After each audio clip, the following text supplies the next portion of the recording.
There is always a way out, but not for people with ailments, since they are always encouraged to retire and create memories with loved ones. Just so you know, some bad people are out to take advantage of the only thing these dying people possess, and this is hope. But John Kramer, a stage 4 brain cancer patient, does not allow this to happen, and he strives to stay alive until the end. Just when all hope is lost, John meets Henry Kessler, a fellow cancer patient who tells him about Dr. Finn Peterson, a doctor who cures cancer using a drug cocktail combined with surgery. Although this treatment is not approved by the government, Henry offers a link to the Peterson site, which John accepts. Luckily, John gets a call after leaving a message on the website. It's Cecilia Peterson, the daughter of the famous doctor. Since John barely has much time to live, she offers him a spot in her treatment in Mexico, which will start in a week. John is glad at this offer and accepts to come to Mexico for the treatment, which he knows few details about. When John finally meets Cecilia Peterson, she introduces him to people whom he will see around in the meantime. Gabriella, the room attendant, Matteo, the anesthesiologist, Valentina, the nurse, Parker Sears, a recovering thyroid cancer patient, and Carlos, the son of the caretaker. The surgery is successful, and John feels better now. Never has John felt this happy, so he buys tequila and a gift card to surprise Gabriella for the hospitality. When he gets to the old factory, it is empty and not a single soul stays there.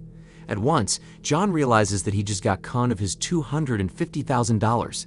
He discovers that Cecilia has made $8 million from deceiving cancer patients for the last 8 years, selling them hope that they could still live. He proceeds to find the truth from scratch, Diego, the taxi driver who brought him to the factory. With pipe bombs attached to his arms, Diego is shocked to hear that John knows he disguised himself as a neurosurgeon to fake surgery on him. It's all about to get bloody when Diego starts tearing his skin to get the galvanized wire holding the bomb out of his flesh. John is very determined to get to the end of it all. He brings in Amanda, his associate. Valentina is their next target, and when John discovers she is a sex worker, it wastes no time for Amanda to bring her in. Meanwhile, Matteo is not an anesthesiologist. Instead, he is a vet doctor who treats dogs. They kidnap him before locating Gabriella, who is a drug addict. Now, John and Amanda proceed to capture Cecilia at her mansion, the last piece of their game puzzle. Together in the factory, Gabriella, Matteo, Valentina, and Cecilia discover that John is behind their kidnap.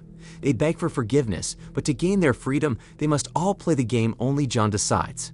The first game is with the giggly wire saw, and Valentina is the first player. She fails to accomplish her task in 3 minutes, making the saw chop off her head. However, the presence of a visitor interrupts their game. Parker Sears appears with a loaded gun. Luckily, Amanda binds him with chains to stop him from doing anything. This prompts another game, with Matteo as the next player. He must cut off a part of his brain in 3 minutes to unlock a key that will save him. He must perform this without anesthetics, but he fails to finish this game, and he dies from sulfur suffocation. The next player is Gabriella, and this time she must play her game, which includes radiation, a part of cancer treatment. While a radiation machine faces her, Gabriella must free herself from the shackles holding her ankle and wrist. She succeeds in doing this, but Parker interrupts the game by pulling out a gun after getting released from the chains. John discovers that Parker is neither a cancer patient nor a victim of Cecilia's fraud. He is the Froster's lover. Parker succeeds in putting John and Amanda in chains before releasing his lover. Now the villain strangles Gabriella and brings in Carlos just to make John watch someone innocent suffer with him. This must be the last game since it was meant for Cecilia. Sadly, it is not. The moment Cecilia and Parker rush to pick up the money in the operations room, it triggers a sulfur release. There is no money, and then only one of them can survive. Cecilia kills Parker only to realize that there is no hope for her. You are waiting to hear Henry's story. Surprisingly, he is part of the con team and John doesn't spare him either.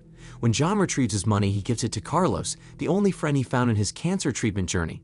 The end. If you love this video, please leave a like and subscribe. Goodbye till we meet again.